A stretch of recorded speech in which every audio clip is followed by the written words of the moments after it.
Hello my friends എൻ്റെ എല്ലാ കൊച്ചു കൂട്ടുകാർക്കും സുഖമാണെന്ന് വിചാരിക്കുന്നു. അപ്പം നമ്മൾ ഇന്ന് ഡിസ്കസ് ചെയ്യാൻ പോകുന്നത് CBSE ഇംഗ്ലീഷ് പാഠപുസ്തകത്തിൻ്റെ ആദ്യത്തെ പാഠഭാഗം യൂണിറ്റ് 1 ഫാബിൾസ് ആൻഡ് ഫോക്ക് ടെയിൽസ്. അപ്പം നമുക്ക് ഇതിൻ്റെ എല്ലാ ഭാഗങ്ങളും ഡിസ്കസ് ചെയ്യണം. മലയാളത്തിലോട്ട് നമുക്ക് ട്രാൻസ്ലേറ്റ് ചെയ്തുകൊണ്ട് തന്നെ നമുക്ക് എന്ത് ചെയ്യാം, ഓരോ പോയിൻറ്സും മനസ്സിലാക്കിയെടുക്കാം. സോ ആദ്യത്തെ പാഠഭാഗം ഫാബിൾസ് ആൻഡ് ഫോക്ക് ടെയിൽസ്. എന്താണ് ഫാബിൾസ്, എന്താണ് ഫോക്ക് ടെയിൽസ് എന്ന് പറഞ്ഞാൽ? ഫാബിൾസ് ആൻഡ് ഫോക്ക് ടെയിൽസ് കെട്ടുകഥകളും നാടോടിക്കഥകളും. എ ബോട്ടിൽ ഓഫ് ഡ്യൂ, ഒരു കുപ്പി മഞ്ഞ്.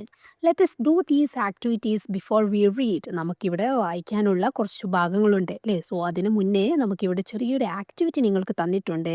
I think you all discuss that is in your class room. നിങ്ങൾ ക്ലാസ് റൂമിൽ നിന്നും എല്ലാം ടീച്ചേഴ്സായിട്ടും അതുപോലെ തന്നെ നിങ്ങളെ ക്ലാസ്മേറ്റ്സ് ഒക്കെ ആയിട്ട് ഡിസ്കസ് ചെയ്ത് അതിൻ്റെ ആൻസർ ചെയ്തിട്ടുണ്ടെന്ന് ഞാൻ വിശ്വസിക്കുന്നു. So we can start our reading portion. Let us read. Ramanatha was the son of a rich landlord. His father left him large tracts of land when he died.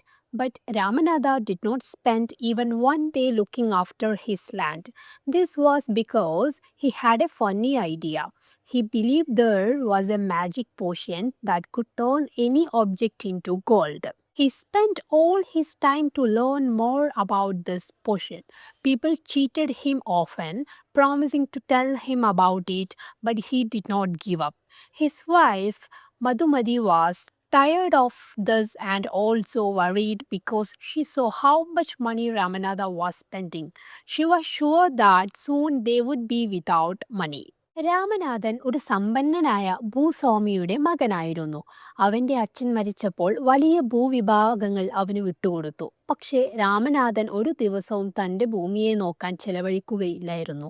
ഇതിന് കാരണം അവനൊരു വിചിത്രമായ ആശയമുണ്ടായിരുന്നു. ഏതൊരു വസ്തുവിനെയും സ്വർണമാക്കാൻ കഴിയുന്ന ഒരു മായാജാല മരുന്നുണ്ടെന്നാണ് അവൻ വിശ്വസിച്ചത്. അവൻ ആ മരുന്നിനെക്കുറിച്ച് കൂടുതൽ അറിയാൻ തൻ്റെ മുഴുവൻ സമയവും ചെലവഴിച്ചു. ആ മരുന്നിനെക്കുറിച്ച് പറയാമെന്ന് വാഗ്ദാനം ചെയ്ത് പലരും അവനെ വഞ്ചിച്ചു. പക്ഷേ അവൻ പിന്മാറിയില്ല. അവൻ്റെ ഭാര്യ മധുമതി ഇതിൽ നിന്നും മടുത്തു. കൂടാതെ രാമനാഥൻ എത്രത്തോളം പണം ചെലവഴിക്കുന്നുവെന്ന് കണ്ട് അവൾക്ക് ആശങ്കയുണ്ടായിരുന്നു. വളരെ വേഗം തന്നെ അവർക്ക് പണം തീരും എന്നുറപ്പായിരുന്നു മധുമതിക്ക്. One day, a famous sage called Mahipati came to their town. Ramanatha became his follower and asked him about the potion. To his surprise, the sage answered, "Yes, in my travels in the Himalayas, I heard how you could make such a potion, but it is difficult. Tell me," requested Ramanatha, not believing his luck.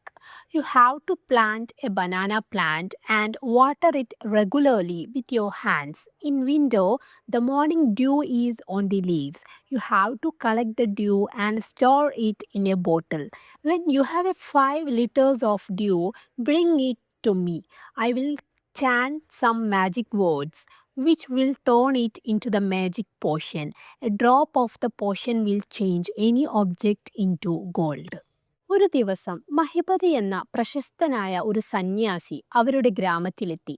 Ramanathan അദ്ദേഹത്തിൻ്റെ അനുയായിയായി. ആ മായാജാല മരുന്നിനെക്കുറിച്ച് ചോദിച്ചു. അവൻ അതിശയിച്ചു.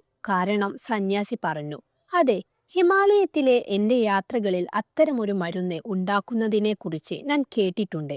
പക്ഷേ അത് ബുദ്ധിമുട്ടാണ്. ദയവായി പറഞ്ഞു തരൂ." ഭാഗ്യമൊന്നും വിശ്വസിക്കാതെ രാമനാഥൻ അപേക്ഷിച്ചു. സന്യാസി പറഞ്ഞു, "നീ ഒരു വാഴച്ചെടി നട്ട് അത് ദിവസവും നിന്റെ കൈ കൊണ്ട് വെള്ളമൊഴിച്ച് പരിപാലിക്കണം. ശീതകാലത്ത് പുലർച്ചെ അതിൻ്റെ ഇലകളിൽ മഞ്ഞുതുള്ളികൾ ഉണ്ടാവും.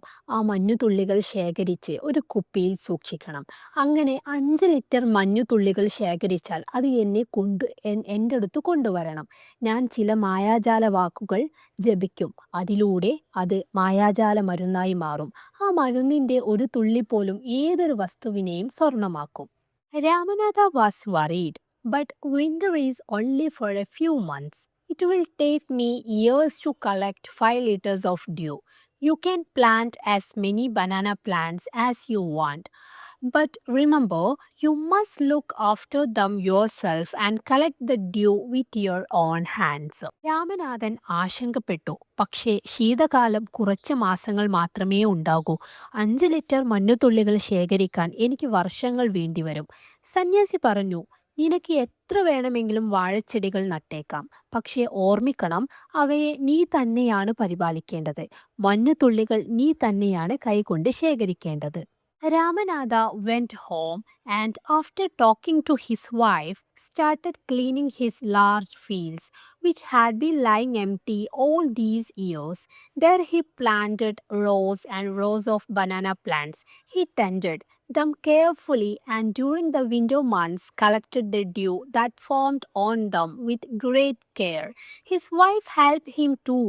Madhumati gathered the banana crop, took it to the market, and got a good price for it.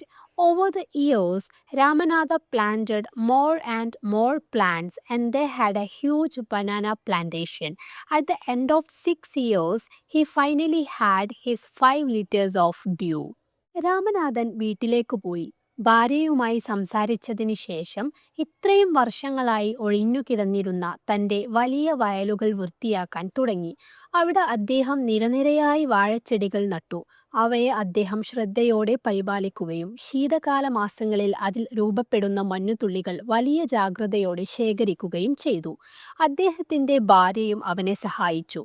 മധുപതി വാഴപ്പഴ വിളവെടുത്തു. അത് മാർക്കറ്റിൽ കൊണ്ടുപോയി നല്ല വിലയ്ക്ക് വിറ്റു. വർഷങ്ങൾക്കു ശേഷം രാമനാഥൻ കൂടുതൽ കൂടുതൽ വാഴച്ചെടികൾ നട്ടു. ഒടുവിൽ അവർക്കൊരു വലിയ വാഴത്തോട്ടമുണ്ടായി. 6 വർഷങ്ങളുടെ അവസാനം ഒടുവിൽ അവൻ തൻ്റെ 5 ലിറ്റർ മഞ്ഞുതുള്ളികൾ ശേഖരിക്കാൻ കഴിഞ്ഞു. Carefully, he took the bottle to the sage. The sage smiled and muttered something over the water. Then he returned the bottle and said, "Try it out." Ramanatha sprinkled a few drops on a copper vessel and waited for it to turn to the gold. To his surprise, nothing happened. "This is cheating," he told the sage. "I have wasted 6 precious years of my life." But sage Mahibadi only smiled and called Madhubadi to come forward. She came with a big box. When she opened it, inside shined stacks of gold coins.